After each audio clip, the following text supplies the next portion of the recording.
de número 3. Na verdade, nós vamos ler capítulo 1, versículo 8, capítulo 2, versículo 4, e vamos também fazer uso do capítulo de número 3. Quem achou diz amém. Peço a sua atenção nessa noite, redobrado, não deixe que nada e nem ninguém tire a sua atenção nessa noite. Versículo 8 do capítulo 1.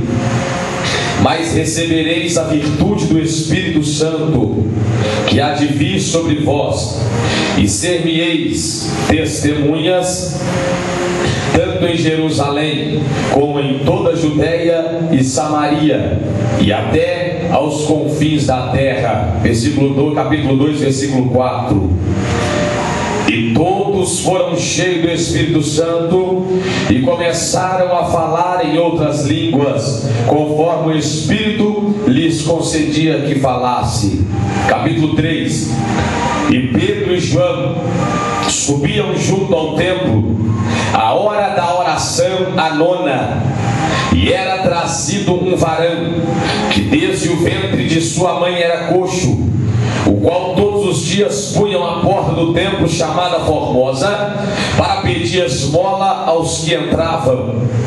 O qual, vendo a Pedro e a João, que iam entrando no templo, pediu que lhes desse uma esmola. E Pedro com João, fitando os olhos nele, disse: olha para nós. E olhou para eles, esperando receber alguma coisa. E disse Pedro: não tenho prata nem ouro, mas o que tenho te dou. Em nome de Jesus Cristo, o Nazareno, levanta-te e anda. E tomando-o pela mão direita, o levantou, e logo seus pés e artelhos se firmaram, e saltando ele, pôs-se em pé e andou, e entrou com eles no templo, andando e soltando e louvando a Deus. E todo o povo o viu andar e louvar a Deus, e conheciam-no, pois era ele que se assentava a pedir esmola à porta formosa do templo. E ficaram cheios de pasmos e assombro pelo que lhe acontecera. Amém. Tome o seu assento nessa noite.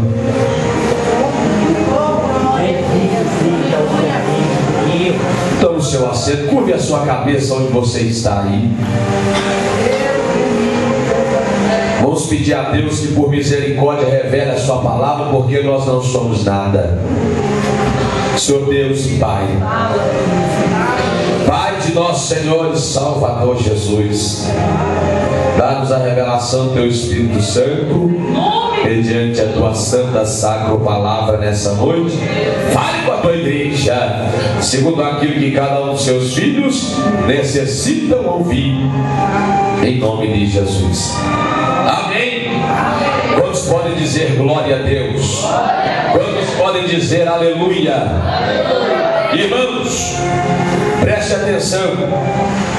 O texto lido em Atos dos Apóstolos, escrito, este livro foi pelo nosso irmão médico Dr. Lucas, que escreve também o Evangelho, que traz o seu nome, Evangelho de Jesus segundo escreveu Lucas. Lucas é o escritor tanto do Evangelho que traz o seu nome, quanto do livro de Atos dos Apóstolos. Quando Lucas vai escrever estes livros, ou este livro, para o seu amigo diretamente Teófilo, que ambos os livros do capítulo 1 nos traz essa revelação, Lucas vai expressar, Lucas vai falar com grande cautela, porque somos conhecedores de que Lucas não andou assim como os outros discípulos e apóstolos andaram lado a lado com Jesus. Então Lucas vai estudar, vai pesquisar a fundo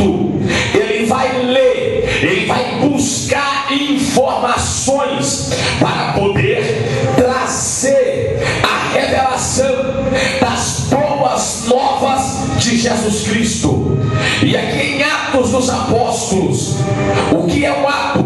Ato é uma atitude, ato é uma iniciativa, ato é algo que alguém pratica. Quando olhamos para o livro de Atos dos Apóstolos, atitudes dos apóstolos, e vemos que este livro marca a igreja do Senhor, porque aqui neste livro vai acontecer o que fora profetizado ou predito pelo profeta Joel no capítulo de número 2. Joel vai profetizar que nos últimos dias derramarei o meu espírito sobre toda a carne. Vossos filhos e vossas filhas profetizarão, os vossos velhos sonharão e os jovens terão visão. Esta profecia entregue pelo profeta Joel vai se cumprir aqui em Atos dos Apóstolos. Ah, meus irmãos, quando Jesus morre e ressuscita para ficar 40 dias ainda na terra, ele vai ser assunto ao céu. E no capítulo de número 1, versículo de número 8, que foi onde nós lemos, Jesus está dando as suas últimas palavras para os apóstolos, para os seus discípulos. Ele vai dizer para os seus discípulos, aleluia, que eles receberiam algo. O que eles receberiam?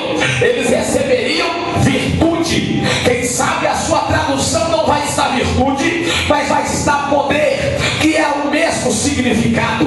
Eles receberiam poder, aleluia. Quando o outro que Jesus fala no Evangelho de João viesse para, aleluia, não deixar os discípulos, nem tampouco a igreja do Senhor órfão. Outro significa igualdade, outro significa substituição. Quando Jesus vai dizer para os apóstolos, aqui no capítulo 1, versículo 8, Jesus Cristo vai dizer que eles receberiam algo, a virtude do Espírito Santo, a virtude do Senhor, aleluia. Agora, por qual motivo os apóstolos teriam que receber virtude vinda do céu? Ah, bendito seja Deus. Estas são as últimas palavras de Jesus Cristo para os seus apóstolos, porque nos versículos seguintes Jesus vai ao céu e os anjos que o buscam nas nuvens vai dizer para os discípulos: vocês vão ver ele voltar da mesma forma que ele está subindo. Os anjos estão anunciando que Jesus voltará nas nuvens para buscar os seus escolhidos, para buscar os seus eleitos, para buscar aqueles que têm lutado para viver uma vida em santidade com o Senhor. Agora, quando Jesus vai, os discípulos ficam. No capítulo 2, versículo de número 4, acontece a virtude do Espírito vem sobre a igreja primitiva. A igreja é selada pelo batismo com o Espírito Santo. A Bíblia diz no capítulo 2 que cumprindo-se o dia de Pentecoste, estavam todos reunidos no mesmo lugar, e de repente veio do céu um som como de vento, veemente e impetuoso, e encheu toda a casa, e foram vistas por eles línguas repartidas como de fogo. Oh, bendito seja o nome do Senhor. Quando se cumpre esta profecia, nós vamos ver a manifestação do Espírito Santo, porque na antiga aliança, aleluia, no Antigo Testamento, aleluia, o Espírito Santo, ele se manifestava, aleluia, por intermédio do vento. O vento no Antigo Testamento fala do Espírito Santo. A Bíblia vai dizer que no princípio criou Deus o céu e a terra não tinha forma e era vazia, e o Espírito do Senhor pairava sobre a fonte das águas. O Espírito que pairava era o vento que se assoprava por cima das águas. Atuação do Espírito Santo desde a fundação da humanidade. Amados irmãos, quando esse Espírito Santo ele vem para selar a igreja do Senhor, ele vem para mudar a conduta dos apóstolos de Cristo, ele vem para converter os discípulos de Jesus. Agora eu preciso entender o capítulo 3. Quando eu compreendo o capítulo 2, o Espírito vem, ou seja, no capítulo 1 Jesus vai dizer: vocês vão receber poder quando o Espírito vier sobre vós. No capítulo 2, este poder que é profetizado vem sobre os apóstolos. Agora, para que receber a virtude de Deus em nossa vida? Aleluia! Por qual motivo nós haveríamos, ou os discípulos haveriam de receber a tal virtude que Jesus Cristo mesmo disse, presbítero Eudes, para eles? A Bíblia vai revelar no capítulo de número 3 que um certo homem era colocado à porta do templo todos os dias. Primeiro a Bíblia diz que Pedro e João está indo 3 horas da tarde, para a igreja orar. A 9ª hora do dia no relógio judaico, contando a partir das 6 horas da manhã. A 9ª hora do dia são 3 horas da tarde. 3 horas da tarde, Pedro e João estavam fazendo aquilo que era costume, ir orar no templo, ir para o templo buscar a face do Senhor. Agora, quando eles estão indo, eles vão deparar com uma cena que aparentemente para eles era normal. O que era normal? Era normal chegar no templo e na porta do templo ter um certo homem ou ter pessoas ali pedindo esmola. Era normal. Na entrada da porta, antes de entrar no templo, na porta para fora, haver pedites, esmolantes, coxos, aleijados ali pedindo esmola. Era normal para Pedro, era normal para João, era normal para as pessoas que adentravam naquele templo para orar. Prestai atenção que a Bíblia vai dizer que aquele homem estava na porta formosa. Que porta era esta? E por que ela recebe esse nome? Esta porta recebe o nome porque realmente ela era formosa. Aleluia! Formosa não é força da expressão. Formosa não é algo que alguém quis colocar para enriquecer o texto. A porta era bela, a porta era formosa. Foi construído com bronze, com ouro da cidade de Corinto. Foi doada por um certo homem chamado Nicanor para colocar ali. Aleluia! O sol batia naquela porta, o bronze resplandecia, aleluia, e trazia a formosura para aquela porta. Só que além daquela porta ser bela, aquela porta era a porta da oportunidade. Diga para o seu irmão: porta da oportunidade. Aquela porta era a porta da oportunidade. Que oportunidade era essa, pastor?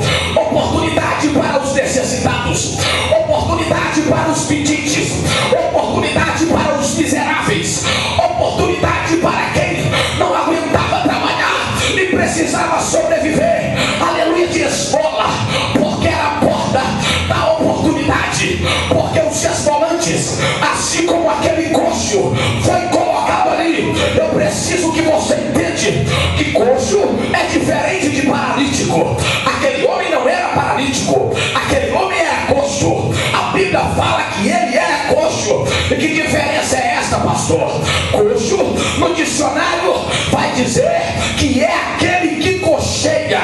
O que é cochear? Cochear é depender de ajuda para se movimentar. Quem sabe ele tinha os seus pés atrofiados e não aguentava andar muito longe sozinho. Quem sabe ele tinha, aleluia, aleluia, problemáticos. Ele não era, aleluia, deficiente físico. Ele tinha, aleluia, um problema que fazia ele andar cocheando, dependente, escorado, aleluia, precisando de alguém para o ajudar. Não se sabe muito sobre a história desse homem. Presta atenção aqui, irmãos, que eu quero que você entenda algo aqui nessa noite. A Bíblia não conta muito, irmão Michael, a história desse homem. O que nós sabemos é o que está no capítulo 4, versículo 22, que ele tinha mais de 40 anos. Se ele tinha mais de 40 anos nessa situação, nós vamos entender que já era alguém experiente, já era alguém vivido, já era alguém que sabia onde deveria estar, a hora certa de estar, porque saberia que não voltaria para a sua casa com as mãos vazias. O lacandarava semelhante. Ele sabia que aquela porta, meu Deus do céu, era a porta que ele precisava ficar, aleluia, 40 anos nessa situação. Pastor Dilermando, eu consigo imaginar alguém que já estava acostumado com a situação que estava vivendo, alguém que já estava acostumado com a vida que estava vivendo. 40 anos é tão triste, presbítero, quando você vai conversar com alguém que já está acostumado com a situação que vive, já está acostumada com a situação de derrota. Você vai conversar: ei, irmã, como é que está a vida? Como é que está a família, pastor? O senhor sabe, meu marido está no boteco, está bebendo, mas eu já acostumei, tem muitos anos que está dessa forma. Meus filhos estão nas drogas, mas eu já acostumei, já estou acostumada com isso já. Ei, irmã, como é que está dentro da casa o casamento, pastor? Está assim, indo por água abaixo, mas eu já acostumei com a situação. O sangue de Jesus tem poder. Eu venho aqui nessa noite pregar para pessoas que já estão acostumadas com a situação de derrota, para dizer para você que Deus escolheu essa porta nessa noite como a porta da oportunidade para a sua vida, como a porta da oportunidade para você.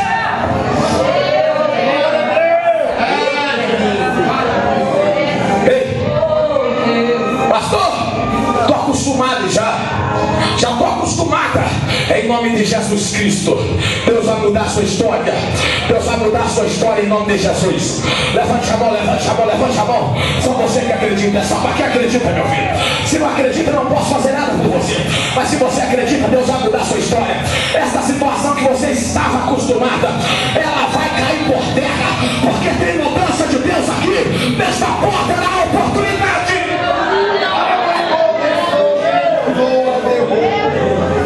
Ele sabia onde ele deveria estar. Por quê? Porque aquela porta aqui também era a porta das mulheres, que dava acesso, aleluia, ao pátio dos gentios e ao gasofilaço. Então as pessoas que passavam por ali eram no mínimo pessoas que sabiam realmente onde estava indo, que passava por aquela porta, porque não tinha só aquela, tinha mais 8 no tempo em que estamos falando, porque as portas construídas por Salomão foram 12, mas este templo agora já é o templo de Herodes, então já não tinham mais 12 portas, 3 portas foram eliminadas, então só haviam agora 9 portas. E veja bem, esta porta, que era mais movimentada, passava-se as mulheres, passava-se os gentios, os ofertantes, porque o gasofilaço estava logo ali. Aquele homem sabia muito bem que o lugar de estar era ali. Ele sabia muito bem, pastor Dilermando, que a oportunidade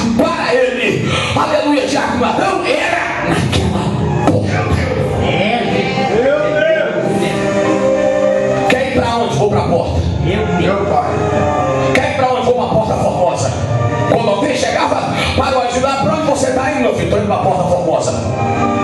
E ele ficava na porta, observando quem entrava e quem saía. E ele tinha um desejo de entrar para o templo, mas ele não podia. Alguém só o colocava até a porta. Da porta para dentro era impossibilitado ou impedido de entrar. Não ia entrar. Só da porta para fora. Todo dia alguém tinha que o ajudar a ir até a porta. Meu Deus. Todo dia alguém tinha que o ajudar a voltar até a sua casa. Meu pai, meu Deus. Só que aí a virtude que Jesus disse veio sobre os apóstolos. Pedro e João está indo para o templo orar. Agora já não era mais só Pedro e João, era Pedro e João cheios do Espírito Santo. Oh, meu Deus, estou entendendo. Uma coisa era Pedro e João ir para o templo, Edgar. Outra coisa era Pedro e João ir para o templo cheio do Espírito Santo. Meu Deus. Uma coisa, lavação que vai os pés, era Pedro e João indo e dialogando, encontrando com as pessoas e cumprimentando. Outra coisa é eles andando cheio do Espírito Santo. Meu pai. Não, eu não vou muito longe não. Eles tinham acabado de ser batizados com o Espírito Santo. Meu pai. Não, imagina Pedro e João andando. Ai, vamos, Pedro. Aleluia, estou ansioso para a hora, meu filho. Já fomos de manhã, agora temos que ir agora à tarde, porque de noite temos que voltar. Costume 3 vezes ao dia e orar. Aleluia. E orava pela manhã, orava à tarde, e ia também à boca da noite para orar. O Pedro, vamos lá orar, porque temos que voltar mais tarde para oração, meu filho. Aleluia, eles andando pelo meio da rua. E alguém disse: esse homem é doido. Já viu o crente quando ele acaba de ser batizado no Espírito Santo? Aleluia, você cumprimenta ele, já solta uma rajada de língua estranha. Aleluia, dentro do ônibus alguém conversa com ele e ele já solta uma rajada de língua estranha. Se o celular toca, ele já pula no mistério. Ele acabou de ser batizado com o Espírito Santo. A Bíblia diz que eles estavam cheios do Espírito Santo. É forte, Pedro e João ir para o templo. Aleluia. Imagina duas tochas vivas entrando junto. Aleluia. Cheio de Deus, meu filho. Cheio de ousadia. Porque até então Pedrão era Pedrão. Até o capítulo 2, versículo 1, Pedrão era só o Pedrão. Aquele que Jesus teve que olhar para ele e falar: para trás de mim, Satanás. Até então era só aquele que Jesus falou: Pedro, você é tão bom que o diabo pediu para se andar com você. Até então era simplesmente Pedro, que Jesus estava lá orando no Getsemane. Aí de repente ele volta e fala: meus filhos, ó, vigiar e orar para que não entreis em tentação. Sabe que não pode vigiar nenhuma hora? E Pedrão lá, dormindo com a espada de todo tamanho na cintura. Meu pai. No pé do monte. Meu Deus. Até então era este Pedro que andava com Jesus, mas ainda não era praticante do Evangelho. Até então Pedro e João era frequentador do templo. Meu Deus.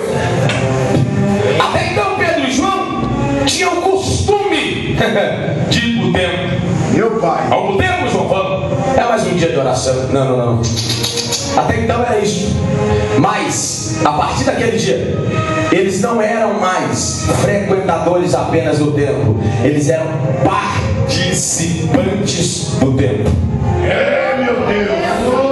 Eu não sei se você é só um frequentador de igreja. Aleluia, só vou frequentar o templo. É mais uma quinta-feira, mais um culto com as irmãs do ciclo de oração. Aleluia, eu vou lá porque é simplesmente mais um culto. Deus está te chamando você nessa noite para mais um culto. Não, meu filho, seja participante do templo. Seja participante do templo aqui nessa noite. Pedro e João estavam indo. Era a rotina de Pedro e João. Meu Deus. Aí, só que agora, pastor Leandro, não era só Pedro e João, era Pedro e João cheio de Deus na vida. Nós já viu um crente quando ele acaba de ser batizado do Espírito Santo, o tanto que ele é ousado? O camarada fica ousado. Um cara arrogante igual o Pedro, bruto, ignorante, acaba de ser batizado com o Espírito Santo. Agora ele vai usar aquela grosseria como ousadia. É, meu Deus! Eita, é forte o nome aqui. Deus não quer que nós sejamos grossos, Deus quer que nós sejamos ousados. Deus não quer que nós sejamos ignorantes, Deus quer que nós sejamos ousados. Deus não quer que nós sejamos aqui não tem um estupim muito curto, não. Deus quer que nós sejamos ousados. Ser ignorante é uma coisa, ser ousado é outra coisa completamente diferente. A ousadia! Meu Deus! Estava com Pedro e João. Porra, meu pai! Pedro e João eram ousados. Estavam ousados. Até então, se alguém mexesse com Pedro, não, Malco com os soldados romanos foi prender Jesus. Não era nem com Pedro, não era nem com ele, mas Pedro era daquele tipo: estou contigo como sua briga. A briga não era nem com Pedro, o negócio era com Jesus. Meu Deus! E Pedro vai caçar, meter a espada, a mão na espada e acabar com o sonho de Malco, cortando a sua orelha direita, que o impossibilitava de exercer o ministério sacerdotal, porque ele era, aleluia, servo de sacerdote. Malco não era soldado romano, Malco era servo de sumo sacerdote, e sendo Malco servo de sumo sacerdote, criado, crescido dentro da casa de um sacerdote, servindo os ofícios sacerdotais, ele também seria sacerdote, só que ele não podia ter nenhum de seus membros danificados, principalmente do lado direito. Meu Deus! Aí Pedro corta a orelha de Malco. Quando Pedro corta a orelha de Malco, aleluia, era este Pedro agora. Meu Deus! Só que agora com a virtude de Deus na vida. Meu Deus! Já vai os dois marchando, pode andar, já vai os dois marchando no templo. Aquele homem, e vem ali, mais dois homens, e ele preparando para dar o pulão. Pedir mais uma esmola, garantir mais um trocado, Meu pai! conseguir mais uns. Aí eu imagino ele com a mão estendida. Quando Pedro e João vêm, ele com a mão estendida, com a esmola. E quando ele vai pedir a esmola, Pedro olha para João, e Pedro, mas João estava igual eu hoje, se virar de cabeça para baixo não cai uma moeda. Pedro e João, Pedro olha para João: tem alguma coisa aí, Pedro? Dinheiro? Para, João. Meu Deus! Tá de brincadeira. O mestre subiu, nem tempo para pescar, nós estamos tendo, rapaz. Como é que nós vamos ter dinheiro? Pedro e João tá ali. Só que eles tinham algo na vida. Jesus diz: recebereis poder quando vir sobre vós a virtude do Espírito Santo. Meu Deus! Eles receberam virtude. Então a Bíblia diz que Pedro e João, preste atenção, fitando os olhos nele, para Pedro e João olhar dentro dos olhos daquele homem. Pedro e João tinham que abaixar, porque aquele homem estava sentado pedindo esmola. Ele abaixa, olha dentro, eles abaixam, olha dentro dos olhos daquele homem. Ah, meu Deus! E quando Pedro e João, uma fala assim, olha para nós aqui, olha aqui, olha aqui, ele olha. Primeira coisa, ele vê Deus na vida de Pedro e João. Glória a Deus! Porque Pedro e João tinha recebido virtude de Deus. Meu Deus! E se cumpria na vida de Pedro e João o que Paulo diz: sedes meus imitadores, porque eu sou igual a Cristo. Então, fitando os olhos dele, diz: olha, prata não tem, ouro não tem, só que eu tenho algo. Tarabancho que faré meu aquilo que eu tenho, eu te dou. Eu quero abrir um parêntese aqui agora. Meu Deus! Meu pai! Quando fala: aquilo que tenho te dou. Eu quero abrir um parêntese aqui para dizer que tem pessoas que se frustram esperando algo de alguém. Mas eu quero te revelar um segredo: ninguém pode dar aquilo que não tem. Ninguém pode oferecer aquilo que não tem, varão. Ninguém pode dar aquilo que não tem. Quando Pedro e João dizem: o que tenho te dou, eles iam dar para ele aquilo que eles tinham. Quem não tem, não tem o que oferecer. Se a pessoa não tem nada para te dar, você não pode cobrar. Aleluia. Então Pedro e João não tinha prata, não tinha ouro, mas o que eu tenho eu posso te dar. Aqui, o que você tem nessa noite? O que Deus te deu para oferecer para sua casa, sua família, seus filhos, seu casamento, seu marido, sua esposa? Eu não tenho prata, eu não tenho ouro, mas o que tenho eu te dou. Sabe o que aqueles homens tinham? Virtude vinda do céu. Aleluia! Oh meu Deus! Fui ali para o irmão orar para mim. Aleluia, mas o irmão não quis orar por mim. Se assusta não, meu filho, ele não tem nada para te oferecer mesmo. Fui ali pedir uma oração para a irmã, liguei para a irmã para pedir oração para ela. Ela falou que agora ela não podia orar, dar certo, ela não tem nada para te oferecer. Meu Deus! Aleluia! Aí eu fui conversar com fulano de tal a respeito da palavra de Deus, pedi um conselho e não saiu nada que prestava da boca dela. É claro, não tem nada de bom para oferecer. Cada um oferece aquilo que tem, cada um só dá aquilo que pode, cada um só oferece aquilo que recebeu. Aleluia, pastor, fui conversar com alguém, aleluia, a respeito do meu casamento, e as palavras que vieram sobre a minha vida foram palavras de destruição. Não era aquilo que eu esperava. É lógico, você foi buscar de quem não tem para te dar. Meu Deus! É óbvio, você foi procurar quem não podia te dar. Meu Deus! Quem não recebeu para te dar em contrapartida, você conversa com pessoas, aleluia, não, a minha vida estava quase destruída. Eu fui lá e conversei com o irmão fulano de tal. Irmão, ele me deu uma palavra dentro da Bíblia, ele me deu um conselho dentro da Bíblia, e aquilo me deu vigor, aquilo me deu força, aquilo trouxe uma paz. Ele te deu aquilo que ele tem. Meu Deus! Ele te ofereceu aquilo que ele tem. Liguei para o irmão para pedir uma oração para ele. Ele orou para mim, por mim. Aleluia, eu senti, aleluia, Deus na vida dele. Oh meu Deus do céu, e eu fiquei maravilhado com a oração dele. Ele tinha algo para te oferecer. Aleluia! Pedro e João falam, vamos falar. Prata nós não temos, ouro nós não temos. Ei, o que tem te dou. Olha o teu nome, Jesus. Eu venho aqui como ministro de Deus para dizer para você aqui: nós estamos cheios de pessoas frustradas dentro da igreja. Cheios. Em todas as igrejas, em todo o meio religioso, cheio de pessoas frustradas, crentes em estado de depressão, crentes oprimidos, crentes com a vida destruída. Está ficando doido, pastor? Não, afirmo o que eu falo. Por quê? Porque tem buscado de quem não tem para dar, tem pedido quem não pode oferecer, tem procurado, pastor e irmão, de quem não tem nada para dar.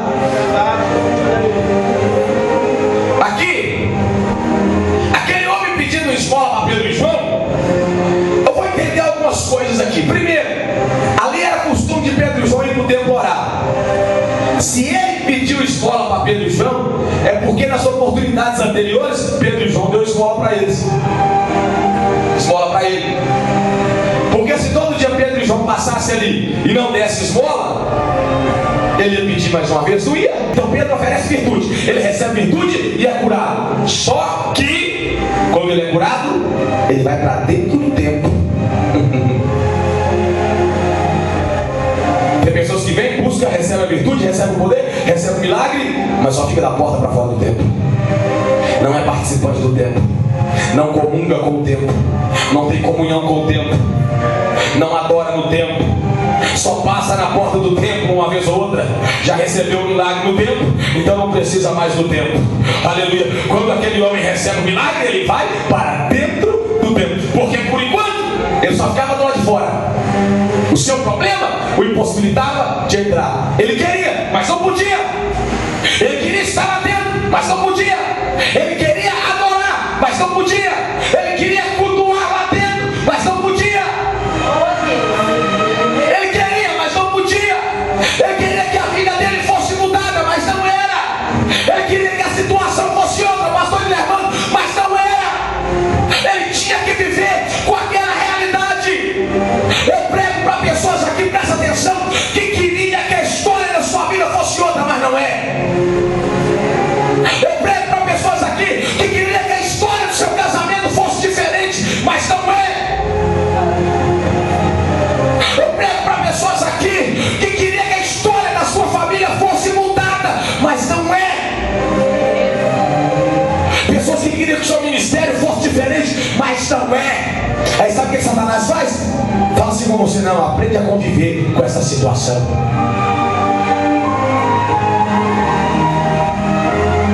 Aprende a conviver com essa situação, porque você queria que fosse, mas não é. Aquele homem queria que a vida dele fosse diferente, mas não era. Ele queria estar dentro do tempo, mas não podia. Você queria que o seu marido estivesse aqui hoje, mas não está. Você queria que a sua esposa estivesse, mas não está. Você queria que seus filhos estivessem aqui assentando, pregando, louvando a Deus, mas não está. Aí o diabo faz assim: aprende a conviver com a situação. Aí você pensa assim: vou buscar para mim porque o resto está na mão de Deus. Conformou com a situação. Acostumou com a situação de derrota.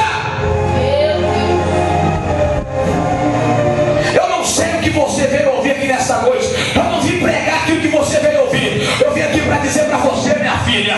Eu vim aqui para dizer para você, meu filho, que esta situação que você estava acostumada, você vai ter que desacostumar dela hoje. Por quê, pastor? Porque essa porta é a porta da oportunidade e vai mudar a sua história.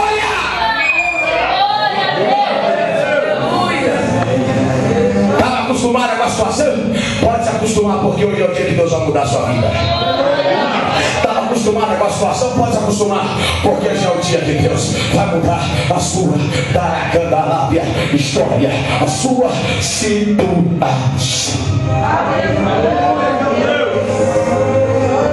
Ele entra, vai para o pórtico de Salomão, que era o Pedro onde os mamães ficavam. Ele vai, presta atenção aqui, presta atenção que eles vão falar um negócio aqui para você. Ele entra, pastor Guilherme, correndo. Ele vai entrar dentro do templo, ele firma o pé no chão.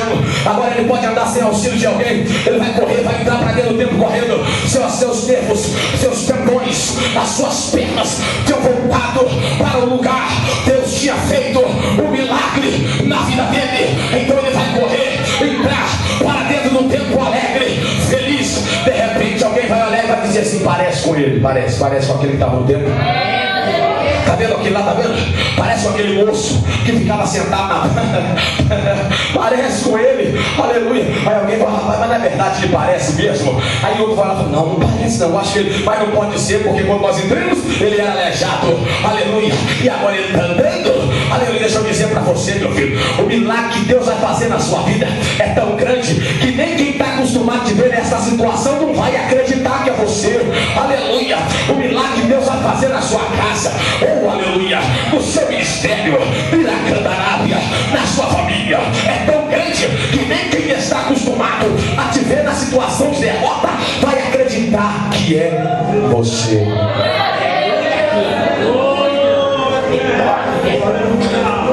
Ela parece que é ela. Aí alguém vai ter que falar: não parece não, é ela. Aleluia. Como você sabe que é ela? Todo dia eu passava na porta da igreja, ela estava lá dentro da igrejinha. Aleluia. Perseverante, persistente, orando pelo marido. Aleluia. e agora o marido está com ela dentro da igreja. Orando pelo filho, agora o filho está também com ela dentro do templo. As pessoas vão olhar e não vão acreditar, porque Deus vai fazer algo sobrenatural acontecer na sua vida. Aquele homem pulando, saltando, aleluia. Alguém não entende o que está acontecendo, mas atrás dele está indo Pedro e João marchando, cheio do Espírito Santo, cheio de Deus, aleluia.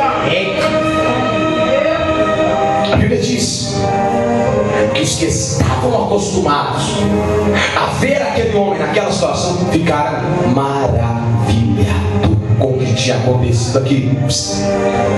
O que Deus vai fazer na sua casa vai trazer um espanto para aqueles que estão acostumados a te ver nessa situação. E lava sempre. Vai trazer espanto. Alguém vai olhar e não vai acreditar, meu filho. Alguém vai olhar e não vai acreditar, mas não pode ser ela, mas é. Mas não pode ser ele, mas é. Mas não pode ser aquela moça, mas é ela. Mas não pode ser aquele rapaz, mas é ele. Mas aquele casamento estava destruído, não importa, estava, porque agora Deus entrou, mudou a situação. Aleluia. Ela achou a porta da oportunidade. Ele achou a porta da oportunidade.